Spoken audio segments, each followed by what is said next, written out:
You know, one of the things that we do not know in this life is that the body God created for us, that God gave to us, that we are inside the body. We are not the body.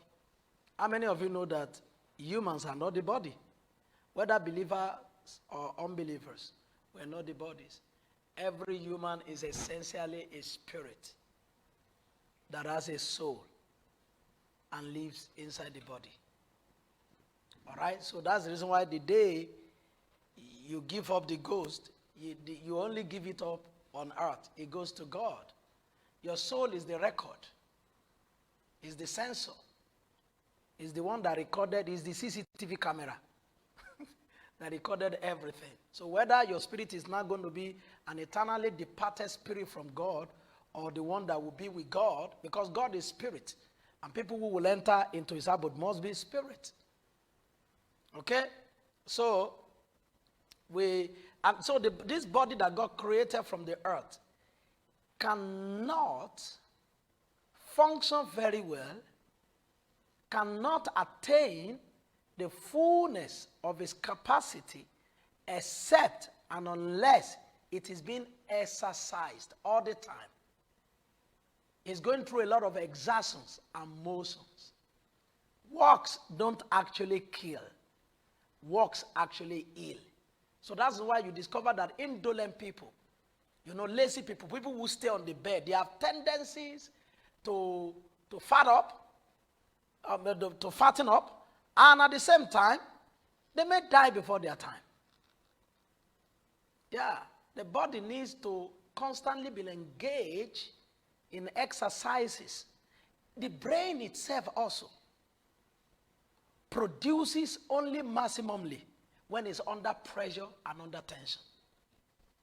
That's the reason why you see when somebody tells me that school is very hard this day and whatever, you don't want to succeed because there are so many things inside the brain that the psychologists tell us that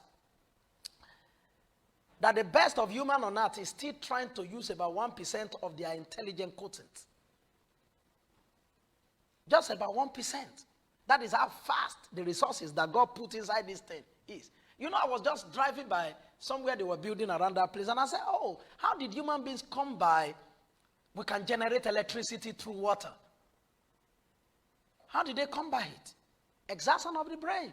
Then some other people say, if water, why not wind? Then the reason that if wind, why not the solar power? There is still going to be other ones. As a matter of fact, some people are already generating electricity, even in Africa, through being, what do we call the trash? Yeah. Some people are already generating it. Somebody in Africa, maybe around Kenya, say, my village lacked electricity. Now, they don't actually pay for electricity in his village anymore. The stream, he just went to put some machine around the stream and generate electricity from that place to the whole village, free of charge in Kenya. Government doesn't have to come there.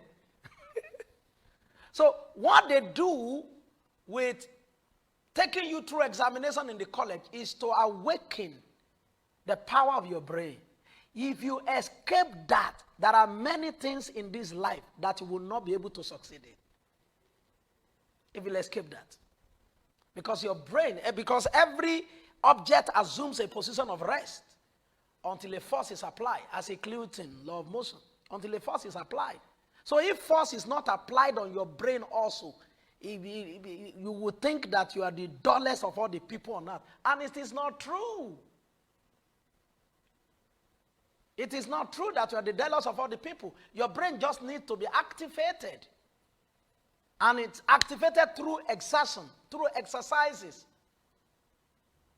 through putting prayers on it. As you are solving a lot of examination problems, you are actually mastering how to handle life.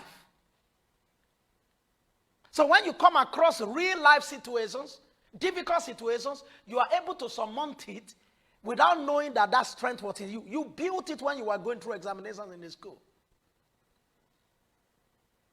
That's the reason why watch them that dodge mathematics in the school. There are so many problems of life they are unable to solve, except they will have to now go through certain tough situations that will teach their brain how to handle things.